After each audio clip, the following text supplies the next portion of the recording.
Philip पेटी 73 साल के हैं, लेकिन इस उम्र में भी वो ज्यादा मोहतात नहीं हुए हैं।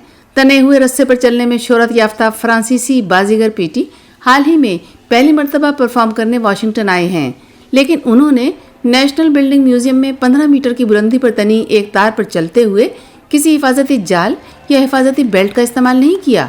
उनकी टीम को म्यूजियम की छत से जरा ही नीचे 30 मीटर लंबी तार नस्ब करने में तकरीबन 1 हफ्ता लगा। ये इमारत बाकमाल है।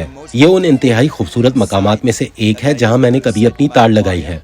उन्होंने मार्च के आखिर में 2 मुख्तलिफ दिनों में अपनी महारत का मुजाहरा किया। एक शो बालिगों के लिए था और उसका मकसद म्यूजियम में बिल्डिंग स्टोरीज से मुतल्लिक नुमाइश के लिए फंड्स इकट्ठे करना था, जिसका अवाम के लिए इफ्तिताह नवंबर में होगा।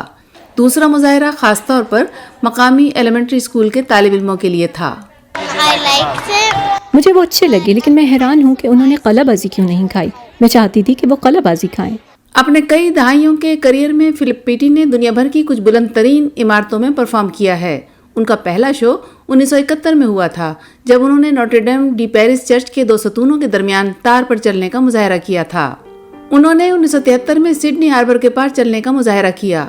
वो शायद न्यूयॉर्क के वर्ल्ड ट्रेड सेंटर में 1974 की अपनी परफॉर्मेंस की वजह से सबसे ज्यादा मशहूर हैं, जब उन्होंने शहर के हुक्काम से इजाजत लिए बगैर 2 सतूनों के दरमियान तनी एक तार पर चलने का मुजाहरा किया था और तमाशाइयों ने लगभग 400 मीटर नीचे से खौफजदगी के आलम में उन्हें देखा था। मैं बेताब था। मैं वो वॉक करने के लिए बहुत खुश था। मैं नहीं जानता था कि मैं क्या करने वाला हूँ। वो सब उसी वक्त इख्तिरा किया गया। मेरा ख्याल था कि मैं उस पार जाऊंगा, लेकिन नहीं, मैं इस पार गया, फिर वापस आया और फिर मैं दूसरी तरफ वापस गया। मैं वहाँ 45 मिनट तक रहा। उसकी पहले से कोई मंसूबाबंदी नहीं की गई थी। फिलिप पेटी जो ही बहिफाजत नीचे उतरे तो उन्हें गिरफ्तार कर लिया गया। ताहम उन्हें न्यूयॉर्क के सेंट्रल पार्क में बच्चों के लिए एक मुफ्त शो करने के बदले रिहा कर दिया गया। उस मशहूर शो के तकरीबन निस्फ सदी बाद वो आज तक रोजाना तार पर चलते हैं, अगरचे अब उनके तमाम शोज किसी मंसूबाबंदी या मंजूरी के साथ होते हैं। मैं तकरीबन 3 घंटे प्रैक्टिस करता हूँ। 1.5 घंटा वार्म अप और शुबदाबाजी, और 1.5 घंटा मैं अपने बाग में एक तनी रस्सी पर चलना।